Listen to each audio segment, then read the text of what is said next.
వరాహలక్ష్మీ నరసింహస్వామి వారి వ్యవసాయ క్షేత్రంలో ఏరువాక కార్యక్రమాన్ని మనం నిర్వహించడం జరిగింది.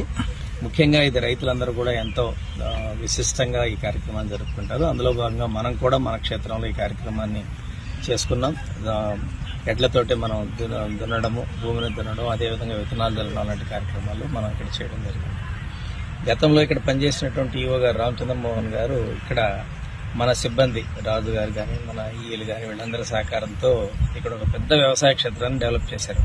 దాదాపు 100 ఎకరాలు, ఇక్కడ ఒక 80 ఎకరాలు, పక్కనే ఇంకొక 20 ఏకర్స్, ఇలా ఒక 100 ఎకరాల్లో మనకి ఎక్కడ ఏ స్వామివారికి లేనటువంటి ఒక వ్యవసాయ క్షేత్రం మనకుంది. ఇందులో అన్ని రకాల ఫ్రూట్ బేరింగ్ ట్రీస్ కానీ, అదేవిధంగా స్వామివారికి అవసరమైన పుష్పాలు కానీ, తర్వాత మనం 20 ఎకరాలు ఏదైతే సపరేట్గా ఉందో అక్కడ ఆ కూరగాయలు కూడా పండిస్తున్నాం. అన్నదానానికి అవసరమైనటువంటి అన్ని రకాల కూరగాయలు కూడా మనం ఇక్కడి నుంచి ఇస్తా ఉన్నాం.